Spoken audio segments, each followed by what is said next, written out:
Welcome back to TDN, the Dystopia Man. Please like and subscribe and like. Get your ledger link in the description. You can also donate to the channel using Bitcoin, Cardano, and Ethereum to the wallets in the description.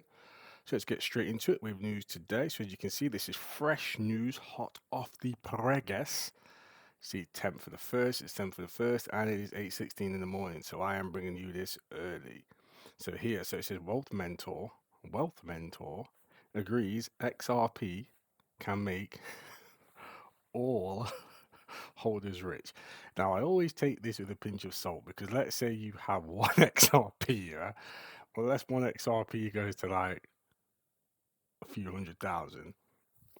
You ain't going to really have a substantial amount of funds, right? So I always take this sort of information with a pinch of salt. So Linda Jones, yes, we hear about her a lot in the XRP community. So let's see what she has to say. So Linda Jones, a widely followed wealth mentor in the crypto community, recently agreed with the claim that XRP could make holders rich. The original view came from technical analyst Steph. In a tweet, he posted a chart from the analytic platform CryptoQuant to argue that whales are all in an XRP.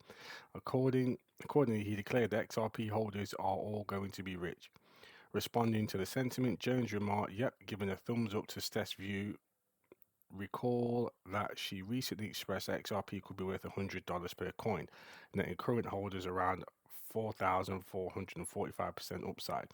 So you see what I mean? Even if like if you had one XRP or 10 XRP, yeah, you get to $100, yeah, well, you got a bag. You know, you got a grand. It's not exactly like life changing. Do you know what I mean? So that's why I take all these things with a pinch of salt. But if it goes to $100 a coin and you've got as many as I've got, then you're laughing. So notably, the chart shared by Steph contains data on inflows from XRP whales to the most liquid crypto exchange, Binance specifically. The chart shows a high volume of XRP whale transactions with Binance in recent weeks. I think this is just because of the smart investors. They understand what's coming. So the trend picked up the momentum in the last quarter of 2024, but reached a unpredicted high in the first week of January 2025, which we've only just got out of. It's the 10th today. As of January 2nd, well to exchange flow has a transaction count of 63,968, the highest in recent years. This metric is further confirmed by exchange inflow data, with CryptoQuant recording an influx of 2.73 billion XRP to Binance on January 4th. It's worth meaning that the massive inflow was cancelled out by an outflow of 2.87 billion XRP on the same day.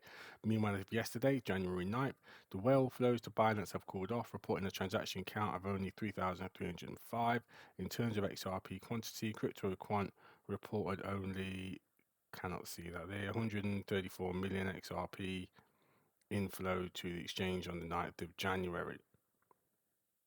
Is that all? Or your 34 million? Is that all? I genuinely think this is going to be correct this year. I think, like I keep saying to you, with all the news from Ripple, all the news from XRP, we seen from the video yesterday when I made XRP game over. We see Brad Garlinghouse and Stuart Alderodi had a meeting with Trump. And a lot of people, I've seen videos saying what the meeting was about. The fact it was with Stuart Alderodi as well, who is legal counsel for Ripple, who have been going through the lawsuit with the SEC, makes me think it was about the case and XRP in crypto in general. But I more think it was about the case. So I think we're going to see an end to this case pretty soon. We've got 10 days until Trump gets in. Yeah. And I don't know, it's interesting to see because obviously being in the UK and we're seeing what's kind of happening with our UK and UK and American politics crashing together. It's going to be interesting to see what happens. I hope, this is a bit off subject, but I hope America, especially Elon Musk and Trump, can get more involved in UK politics because at the moment, you've seen it, we've got grape gangs running around wild doing whatever they want. So yeah, this is huge news in my opinion. So this is from Market or Crypto Times Market News, and again, brand new, as you can see, last updated 3 minutes ago. We give you the news when it comes. So after Coinbase and Kraken, Circle donates to Trump's inaugural committee, joining the list of crypto industry supporters. So this is why this is important, right? Is if you're going in to power right, going to the White House, and you've got all of these businesses, right, donating millions to you. You ain't going to forget them when it's time to set policies, because they're the people that are helping you stay in power, right? So, as President-elect Donald Trump's inauguration day draws near, top crypto industry CEOs are racing to secure access to the incoming administration. Jeremy Allaire, CEO of Circle, revealed on X that his company contributed 1 million in tokens to Trump's inaugural committee, joining a growing list of crypto leaders seeking favor with the future president. With less than 2 weeks until inauguration, industry executives are eagerly vying for a spot on a soon to be formed Crypto Advisory Council. This council, expected to include about 2 dozen CEOs and founders, will play a key role in shaping the administration's digital asset policy. Many of the likely appointees already have close ties to Trump, having met with him in recent months, as we just seen Brad meet with him yesterday.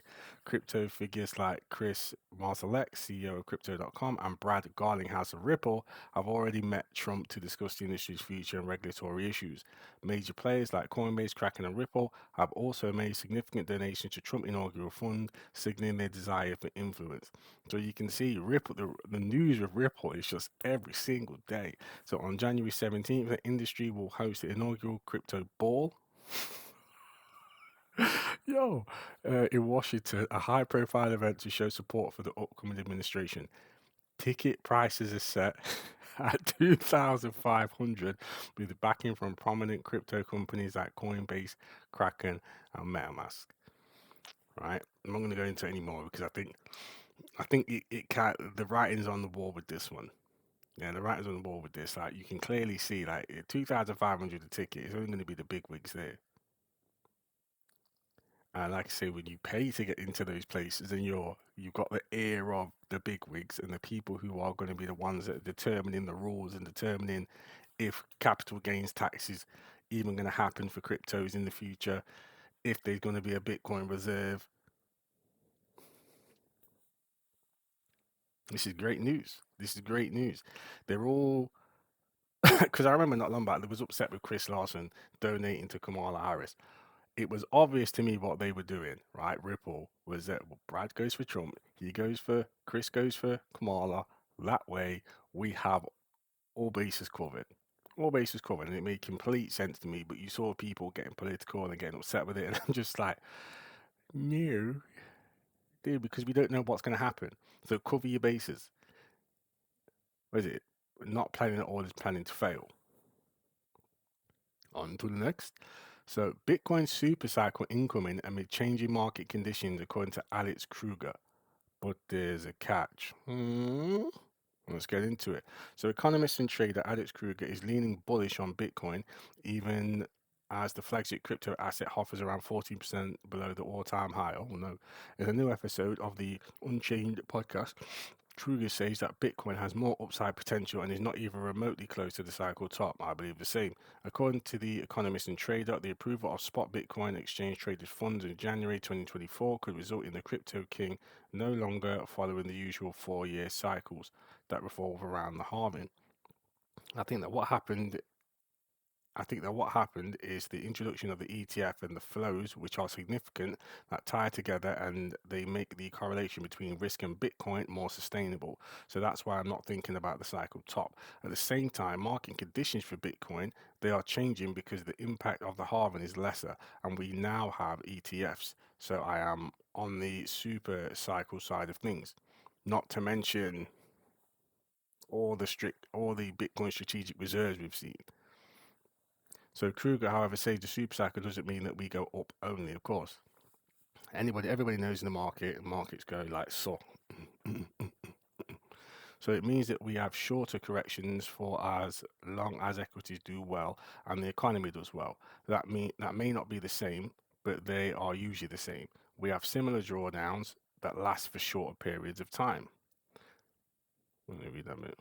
Right, yeah. So I mean, he says what he says, and what do you guys think? Do you think we're going to be into a super cycle? I mean, I don't know. I don't know. So far, everything just seems to follow the 4-year pattern. And we get changes and we get people say, oh, every year, oh, it's different this year, it's different this year. And then it's just the same. It's just the same. Um, Bitcoin has been so volatile, right? If that's obviously going to change if the strategic Bitcoin reserves come in and all these countries are just holding millions and millions and millions and millions of Bitcoin, right? Obviously that will change. But I mean, if you remember, I mean, we've seen it go from 20,000 down to 3,000, from 50,000 down to 15. I mean, can we see it go back down from 100,000 to say 20? Oh, I hope so, because that will pick up so much. Let me know what you guys think in the comments. And this is good news. So the number of new addresses for top market cap cryptocurrencies surges this year. So an analyst has emerged indicating that the number of new addresses for top market cap cryptocurrencies is rapidly increasing. On the 9th, Santiment stated on X that the number of new addresses for top market crypto cap currencies has rapidly increased this year, adding this shows an increase in community trust in their respective projects. In particular, ETH showed the largest growth according to Santiment, and that's very interesting because we've seen the ETH price be kind of flat. Everyone's been dubbing ETH this bull run, saying, "Oh, ETH's dead," but we've still seen that in particular ETH showed the largest growth according to Santiment data. 645,000 new addresses have been created for Ethereum this year. During the same period, new addresses for BTC and XRP increased by 102,000 and 58,000 respectively, while Dogecoin and Cardano added 29,000 and 208,000 addresses respectively. On the other hand, Chainlink saw a decrease of 3,300 addresses during the same period. Regarding this, Santiment explained that decreasing wallet numbers can create buying opportunities due to excessive fear, FUD, and added it can be a contrarian investment strategy to act opposite to the crowd. Good point. I think the problem with Chainlink for me, because I hold Chainlink, right? It's difficult to even use. Like, how do you even like? I struggle to even use it. No, don't get me wrong. What they do, like they're Oracle and they provide information to the blockchain. I think that's a great service, and I think there's huge upside for the coin because of that potential. As we just seen, RLUSD took on the Chainlink standard, but for say like retail investor, if a retail investor buys a Chainlink, I might have to start making videos. I'll do some research into it. Like, what do you even do with it? Do you know what I mean? But yeah, man. But that's all we'll have for today. We will be back later on. Got a little over the weekend, so it's going to be hard to make videos, but we're still going to try to do our best. So yeah, so please like and subscribe and like. Say get your ledger link in the description. You can donate to the channel using Bitcoin, Cardano, and Ethereum. Peace.